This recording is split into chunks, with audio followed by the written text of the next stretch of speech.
Welcome back to the morning show here on Arise News. Joining us now to review some of the headlines in today's newspapers from around the world is Arise News analyst Emmanuel Efeni. Good morning, Emmanuel. Good morning, Oji. Emmanuel. Good morning, Ruben. It's nice to have you here. Yes, as usual, we'll start with this day Okay, newspapers. so I'll give you this day where you newspaper. have, I thought you wanted to take it from No. that seat. No. Yes, this day newspaper, 4 Diamond Bank directors quit ahead of new investment. Yeah, 4 directors, including the chairman, Sheyi Bekatet.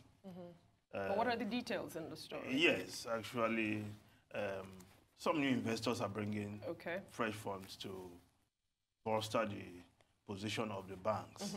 Yes, the bank has been facing some headwinds in recent times. Yeah, with the MTN crisis. Liquidity and all as issues? well, Yeah, not quite that serious, but in order to compete in the very competitive banking sector, they are very strong in the retail banking aspect.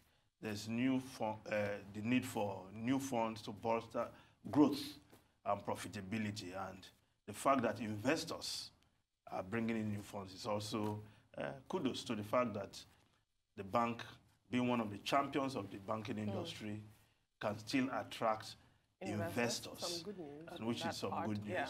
So the 4 directors have to give way so that the new investors will Also be part of the board. Yes, appoint their own representatives. But the bank MD will stay on to oversee the transition, as it were.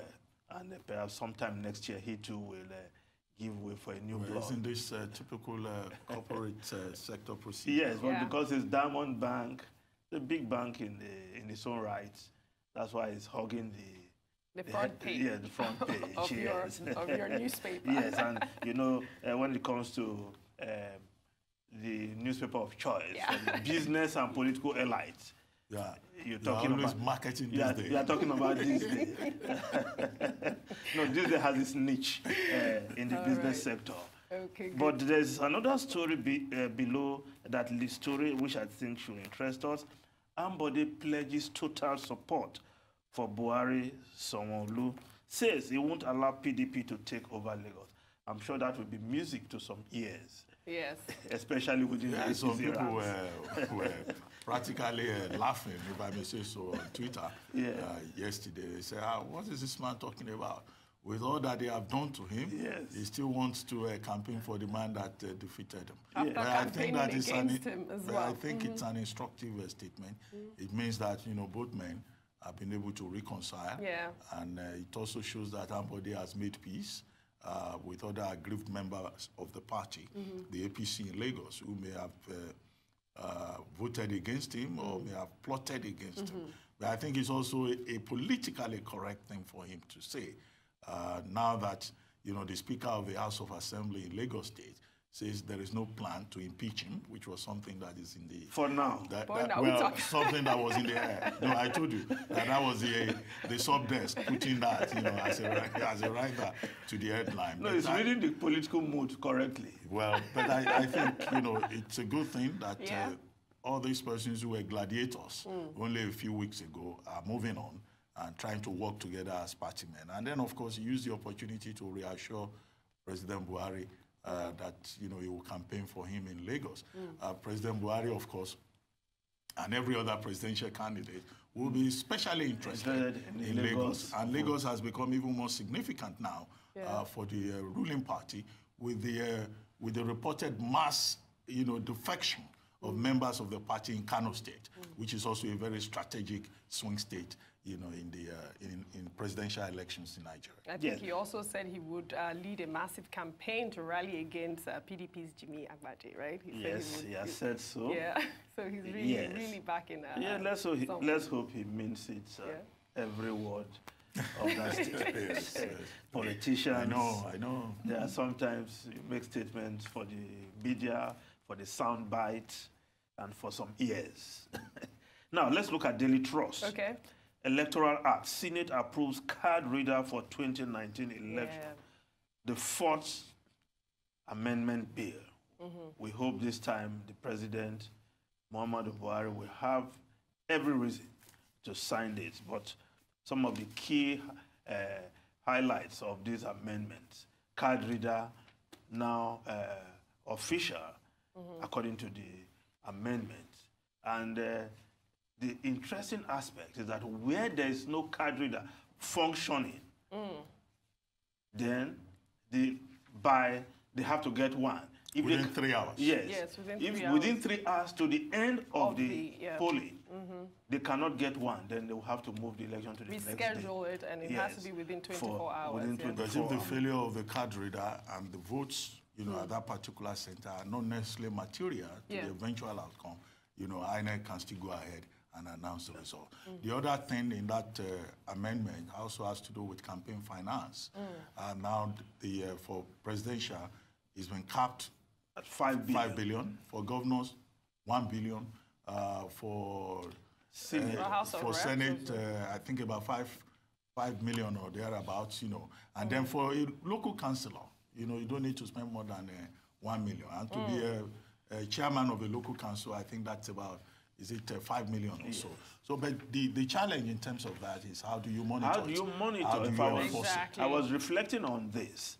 How do you monitor, keep track of all spending? Who is doing the, is it auditing now of the funds that people are pouring into politics? And then there are clauses, additional clauses, dealing with the primaries. Yes. The time of the primaries, which should be 150 days before the election, Right. and not later than 90 days. days, And then, right. of course, you also have a clause dealing with when your name is not on On- the ballot, Yeah. omission of party Omission name party names. and logo. And also But logo, But correct. the interesting thing is that here there are sanctions. Yes, there's a sanction. For INEC officials. The official who is responsible for that omission will be sanctioned. Is liable to 2 years 2 years imprisonment or the 2 option million of fine, 2 or million both. or both. Yes. All right, so let's quickly move over to Start from, let's look at the Times of UK. Okay. Trump blames Saudi for one of worst cover-ups. Now, Trump has shifted his position. Okay. Initially, he was trying to blame some rogue killers, but now he's not blaming because the facts that are emerging, especially after the speech of Erdogan yesterday at Parliament. Well, we'll come and comment on that, but here we're being told that there is a breaking news out there. Okay. The Federal High Court in Lagos has granted bail to former governor of Ekiti State, Ayodele Fayose. On Monday, the Economic and Financial Crimes Commission, EFCC, arraigned former Governor Fayose on an 11-count charge bordering on abuse of office. The charges against Fayose were stealing, receiving money from former Minister Musiliu Obanikoro, criminal breach of trust, illegal acquisition of property in Lagos and Abuja, and illegally acquiring property in the name of his sister in Abuja, among others. Fayose pleaded not guilty when the charges were read out to him. Subsequently, Kanu Agabi, his counsel, filed a bail application on behalf of his client. Mojisola Olatoregun, the presiding judge, said the application will be considered later since he is entitled to bail. She ordered that Fayose should remain in EFC custody till today, and a short while ago, he was granted bail. Well, that's good news for Fayose. Yes.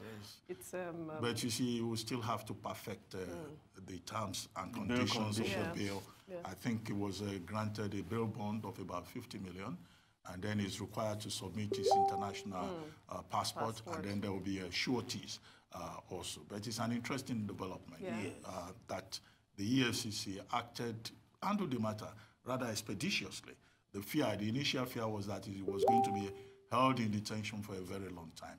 And I think if every case is treated like this, without any attempt to keep people perpetually in detention while investigations are still being conducted, I think, maybe people would no longer be criticizing the EFCC that much. yes, You are good assuming that precedent. the EFCC will obey this order. Similar order was given for Dasuki. Well, Okay. Bail we expect that the EFCC will respect court orders. This time around. That's what we're hoping. Okay. In Well, accordance with the rule of law. Yes. well, thank you so much, Emmanuel. Unfortunately, we don't have much time here on your segment.